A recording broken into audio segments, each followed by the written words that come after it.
2 jours avant le premier débat de la primaire du centre et de la droite, les jeunes républicains de Londres se sont réunis pour tenir leur propre débat. La salle, pleine d'environ 35 personnes, principalement des jeunes, dont certains ne sont pas militants les républicains, aura donc fait mentir ceux qui pensent que les jeunes ne s'intéressent aucunement à la politique.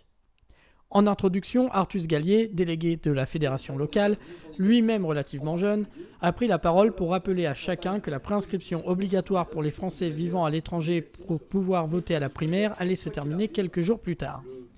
Il n'a pas hésité à souhaiter que les jeunes intervenants de la soirée continuent leur chemin en politique et, contrairement, d'après lui, à leurs aînés, tiennent leurs promesses. Ce soir, nous avons le plaisir d'avoir avec nous les jeunes pousses de la politique, ceux que vous verrez à la télé d'ici 10-15 ans, en train de nous faire des promesses qu'ils tiendront bien évidemment, parce qu'ils feront beaucoup mieux que leurs aînés. C'est ensuite Florian Guida, co-responsable jeune, qui a pris la parole pour expliquer les règles.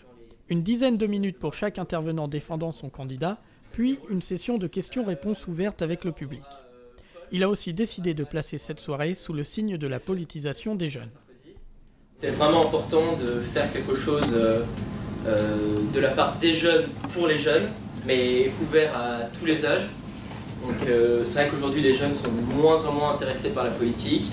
Ils considèrent que c'est un monde de tous pourris et qui ne feront rien pour leur avenir. Et donc on avait à cœur de vous montrer qu'il y avait des jeunes qui étaient intéressés, qui soutenaient des idéaux politiques, des lignes politiques qui méritent encore d'être défendues. Ce sont donc 4 jeunes d'une vingtaine d'années qui ont défendu, dans un échange moins tendu que celui offert par leurs aînés, leur idée du bon candidat à défendre pour la primaire. Étant de la même famille politique, les grandes lignes se ressemblent parfois, mais certaines différences existent, et c'est sur celles-ci que chacun a mis l'accent, allant parfois jusqu'à reprendre les éléments de langage entendus en France pour définir les quelques différences entre candidats. Nous sommes une génération déclassée, sans doute la première qui pourra vivre moins bien que ses parents. L'Europe doit entrer dans un nouvel âge. Le premier vice de construction et le principal à mes yeux est qu'elle fut conçue comme l'Europe des experts, pas comme celle des peuples. C'est le seul candidat qui parle réellement de transformation. Et comment est-ce qu'il compte le faire? En cassant la baraque.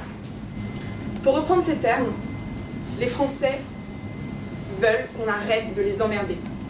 Cassé, clivé, meurtri, la France a besoin d'un président qui, droit dans ses bottes, aura le courage de la réformer. Le deuxième point, c'est l'État fort. L'État fort, c'est quoi? Ce n'est pas un État omnipotent, ce n'est pas un État omniscient. C'était un renouveau politique.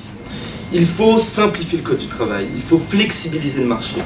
On a néanmoins pu, malgré le trac de certains, sentir beaucoup de fraîcheur et d'envie d'échanger sur leur vision de la société française et l'avenir.